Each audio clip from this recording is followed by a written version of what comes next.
I'm Cape Joel, and this is Comic Smack, your weekly, daily, all the time, anytime comic show where I give you your fix of everything you need to know from the world of comic books and superheroes. And on today's show, we are taking a closer look at Green Arrow issue number 19. Can Oliver Queen and Roy Harper put their differences aside to save a group of people in need? Well, let's hop on in together and find out, shall we? Okay then, so picking up from where the last issue left off, Roy Harper was punching his mentor in the face. You know what happens. I punched my own mentor in the face several times, which might explain why I don't have a mentor anymore and work for myself. Never really thought of it that way. The former Speedy is upset with Green Arrow for a number of different reasons. One, it's Queen Industries that's building this pipeline through this reservation that Roy called home. And two, the metric ton of bad blood left between these two. Now, it's important to note that none of this is really Oliver Queen's fault. Queen Industries is still under control of Broderick right now, who, you guessed it, is propping up the Wild Dogs militia and their attacks on the peaceful protest.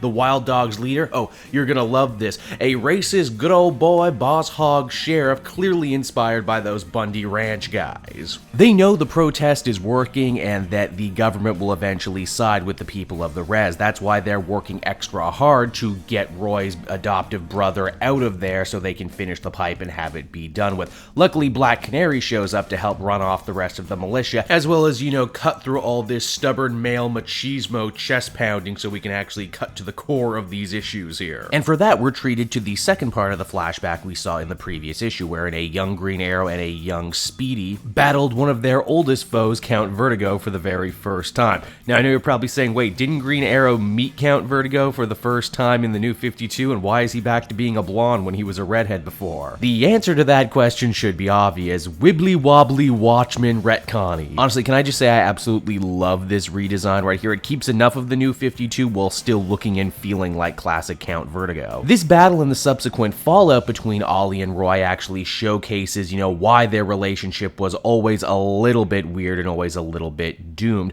Roy was a smart kid, smart beyond his years, but he was also pretty brash and impulsive, didn't take things very seriously. Ollie wanted to do the right thing and believed in good, but it was really clear that he was never meant to be a role model, especially at a time in his life when there wasn't much of an age gap between him and Roy. It was less of a Batman and Robin thing and more of a big brother, little brother thing. Roy still kind of blames Ollie for everything that happened, and in fact, he has a lot of bad blood that needs to be put to rest with his own adoptive brother. It seems that his adoptive Native American father died, killed by an arrow from Roy's bow. Roy doesn't remember it because, well, you guessed it, he was high and drunk. Ollie says that a lot has changed now. He's learned the importance of family, and he wants to put right everything that went wrong. Moreover than that, he says he doesn't want to be the great white hope for this reservation. He'll help them, but only if they'll allow him to help. It's a really, really sweet scene, and it's made 100% better by knowing full well that Green Arrow, Roy Harper, and Black Canary are all joining together for one great battle. Green Arrow number 19 was another really solid issue, one that pays great respect to the long storied history of both Oliver Queen and Roy Harper as characters. Moreover than that, they make the dysfunctional family drama feel, real and palpable, and I appreciate that. It's one of the reasons I love Green Arrow as a character and why I was so upset